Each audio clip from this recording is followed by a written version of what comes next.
Buddy, welcome to On the Move, a show where we share transportation, sales, and marketing success stories. I'm Jennifer Carpus Romaine, Executive Director of TMSA, which is a trade nonprofit educating and connecting marketing and sales professionals in transportation and logistics. And I am here with Kaitlyn Quinn, Marketing Manager and NFI Industries. How are you doing today, Kaitlyn? I'm doing good. Thanks for having me today. We're so excited to have you here on the show. And you've been at NFI now for a couple years and you've kind of moved around a bit. And so I would love for you to tell us a little bit more about your career and how you landed at NFI and then kind of came up into the role of Recruitment Marketing Manager. Yeah, it's an interesting story. So I graduated back in 2018, which is hard to believe was that long ago. And I went into a great trainee program with NFI for ops support. So I did a lot of project management, a lot of training, a lot of travel. So I did that for a year, and then I got promoted up to the manager role with that team. And again, lots of training, lots of traveling, working with drivers, working with different operation personnel, and really understanding the ins and outs of NFI from the transportation standpoint. And then back in 2021, this opportunity came up to work with the recruitment team, and it kind of molded into what I am now today, which is the recruiting marketing manager. It was a role that I built for myself with my senior VP. It was not a role that existed before 2021. And boy, has it been a wild ride to shape this role and shape an entire team around recruitment marketing for truck drivers for NFI as well as diesel technicians. And in your current role, do you find yourself working more with the marketing team or the HR team, a mixture of both? Kind of how does that structure work? Yeah, so it's definitely a mixture of both. I would say from the marketing standpoint, we work really closely with them to understand the brand, social media aspects, different events that are going on. So for like a whole look at NFI, and then for the recruitment piece and lead generation, we really work closely with our recruitment managers to really understand where the needs are at and how do we shift advertising dollars to get those leads that they need to hire drivers and technicians. And how do you see those departments working together outside of your role? Do you kind of bridge them together, or are other people kind of dual in and out? So I think it really bridges together depending on different projects. So we're in the process right now of doing a new career site launch. So that is molding not just the transportation side, but also all of recruitment for NFI. So corporate roles as well as distribution roles, warehousing, all of that into one site, as well as working with the marketing team to make sure that it's visually appealing, that we're getting everything from the verbiage correct and looked over. So I would say that we are definitely like the middleman when it comes to a lot of creative work with marketing and when it pertains to recruitment. Cool. And one of my favorite topics to talk about this year is around brand alignment, and what that actually means. And really talking about the HR and marketing alignment is really important to me because of kind of what you're talking about. Like, these two departments have to talk to each other and you have to know what's going on, because a misalignment, if you will, that I see is when you put a job description out or you put an advertisement up for a job, especially when you're talking about company culture or different metrics that they might get, like your PTO structure or different benefits. But that's not actually what happens when you get in, because there's this misalignment about the information that we're putting out and what's actually going on at the company. So is that something that you kind of see? And how do you guys at NFI really make sure that doesn't happen when you're doing this type of project?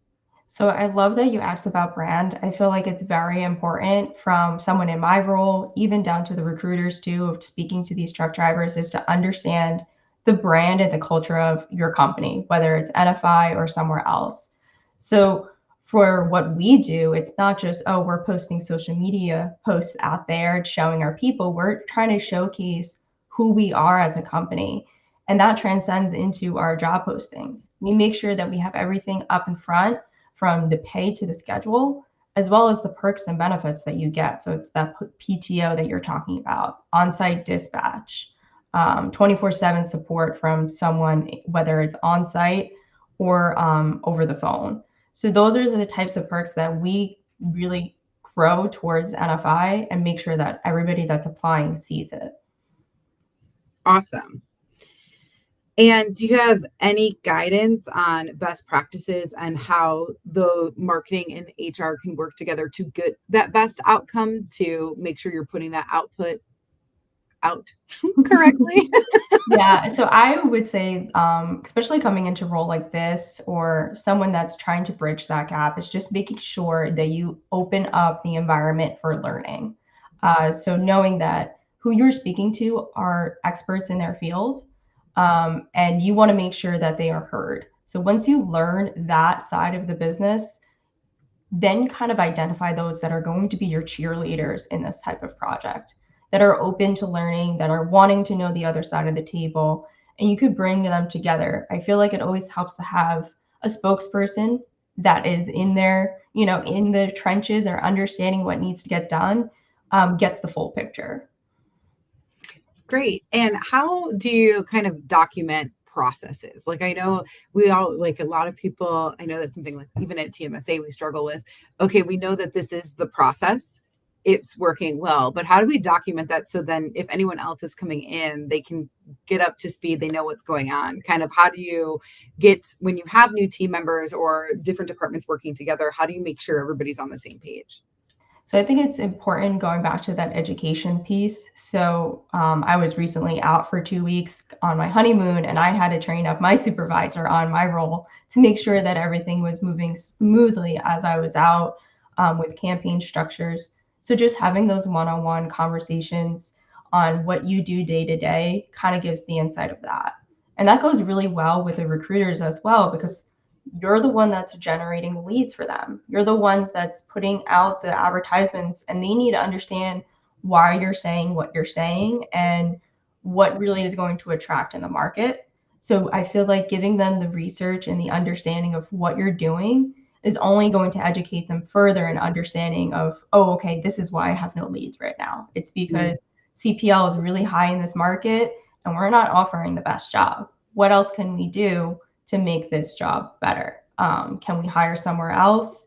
Do we have different types of perks that we need to work on branding for, and kind of really restructure what we're doing to go to market? Mm. And what is the market like right now in terms of recruitment? Are there certain roles or positions that you are seeing more of that are available? Yeah, I think it's a very tough market right now for drivers. I mean, I think the freight has slowed down. In our business, it has been, 2021 and 2022 standards as far as flux of rates go, but it helps us be able to make sure that we're getting the quality candidates that are going to stick with us at NFI. So I think seeing the home daily positions, seeing the no touch freight, that is what's really enticing right now. And fortunately for us, most of our lanes are that. But there are lanes out there that are, home weekly, home every couple of weeks, flatbed operations. And it's really about understanding your market that you're going to go to and how are you going to sell and differentiate yourself as a company to really make sure that these drivers are seeing NFI or whatever your company name is and understands that it's a great place to work for.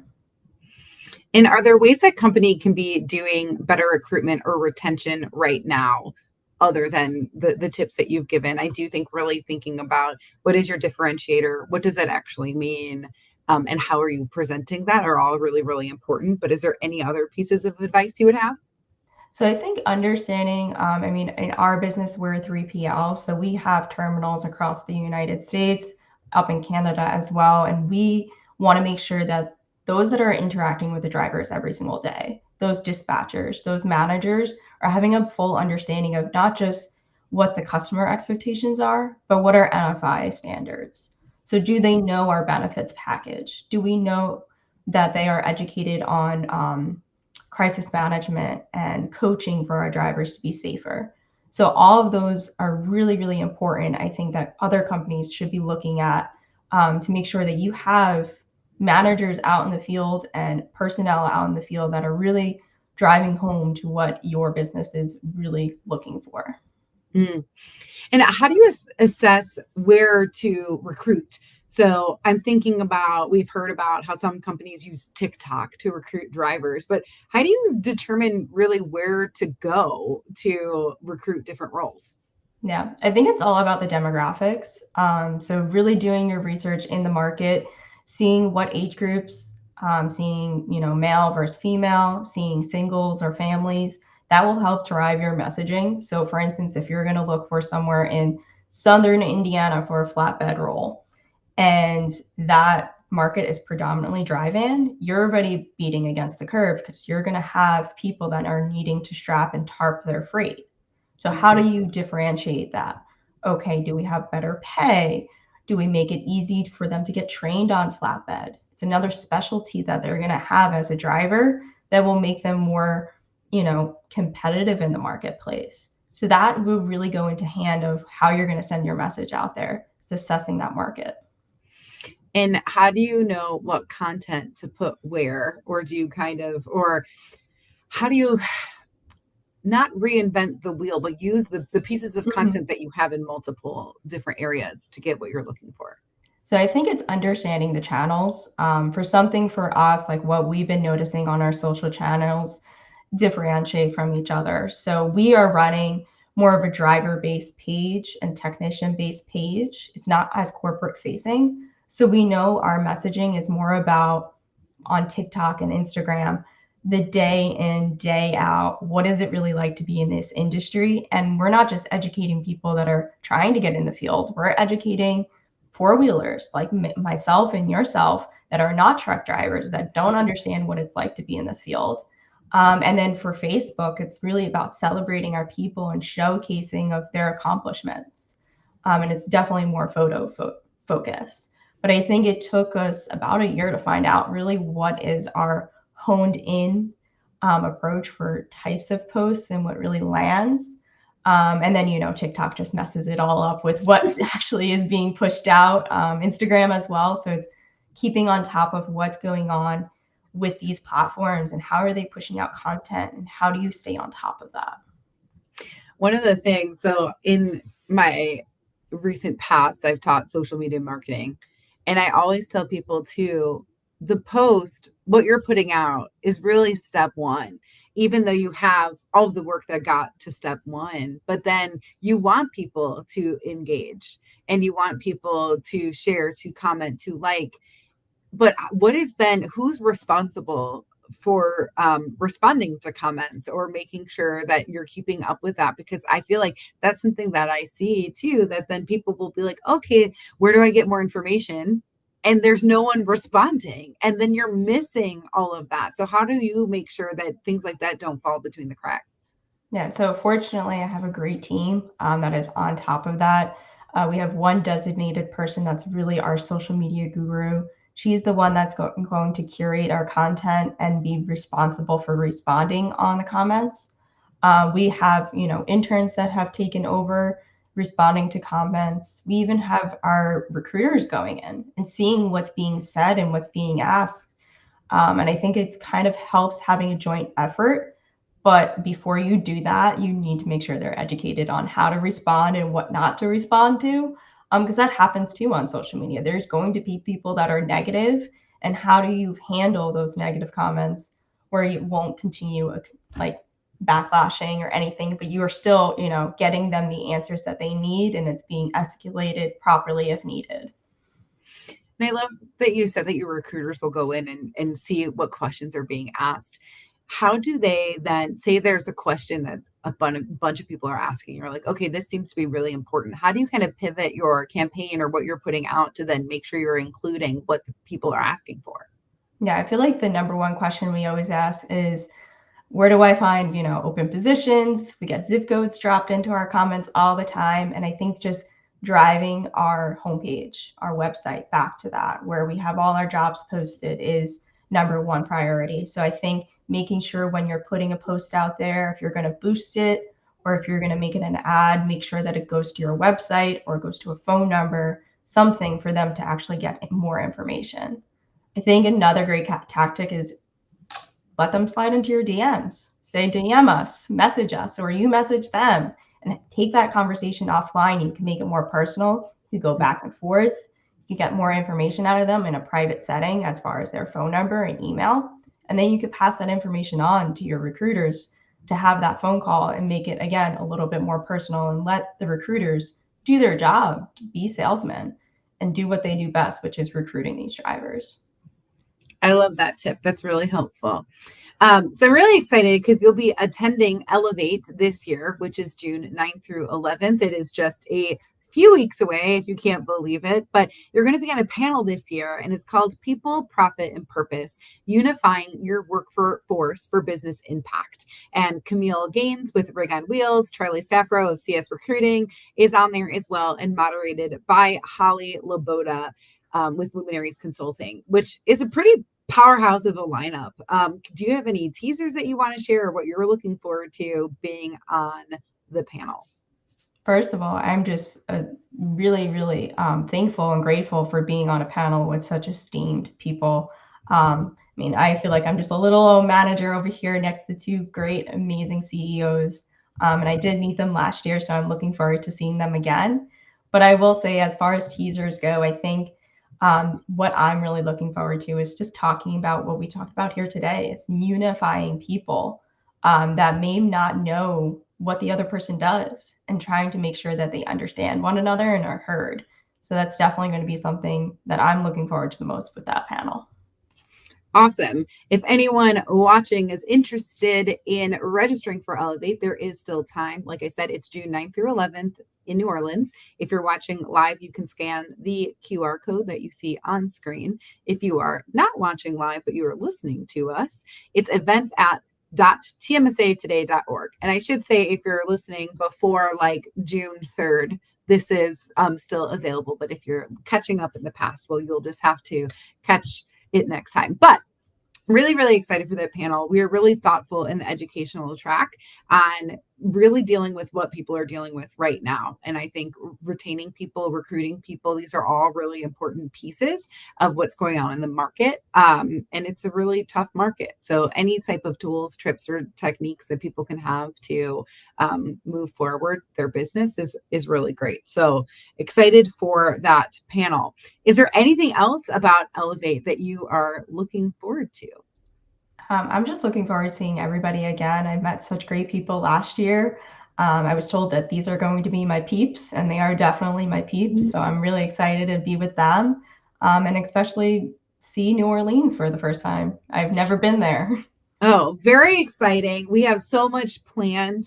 This is actually our 100-year anniversary here at TMSA as well. So on top of just the awesome conference and the educational track and all those things that we try to put together, there's little special additions throughout the show to celebrate serving the industry and the market for the past 100 years, which I'm really excited about because we here at TMSA have been working extremely hard on all these extra little pieces too. So I'm just excited that I can finally talk about them in a couple weeks. So very excited there. So to end our on the move conversation, I do have one question that I ask any person that I interview because I just love hearing the very diverse answers to it. But my question to you is, if you could go back in time and advise a younger Kaitlyn anything, and this could be personally or professionally, when would you go back and what would you say? Oh man, I think the most important thing that I've been told is to not sweat the small stuff. There's things that are going to go wrong and it's going to be tough, but also you are going to learn from those things. So definitely try not to be too much of a perfectionist and everything will be okay. I think that's great advice, and one I have to constantly remind myself of because it is not my strong suit. I do sweat the small stuff all the time. So thank you for reminding me to do that. Other exciting things going on at TMSA right now. We do have our Mountain Mover Award Program open. So we announce our Rising Stars and our Trailblazers at Elevate, but we announce our Mountain Movers in October at our executive summit. So if you have people at the top of their game in marketing and sales that you want to suggest for that award, go ahead and scan that code. We'll also put it in the show notes. And being a guest on the Move is something that we want more of our members to participate in. So you can scan the QR code in the corner or visit our website or show notes to see how you can apply to be a guest on the show. But for today, I'm very excited that we were able to sit and chat. I remember seeing you on a panel at Women in Trucking last year, and I wrote your name down on a piece of paper and I said, this girl, because I was really impressed with everything that you said there in that session. And so I then put you on the list in education to be like, if we're doing a panel about recruiting or about people or about workforce or anything, this is a very fresh perspective to listen to. So I never actually told you all that, but that is how your name got put in. So I appreciate you being here on the Move and coming to New Orleans and sharing your expertise on the panel. Thanks so much. Thank you so much. And I will see you in just a few weeks.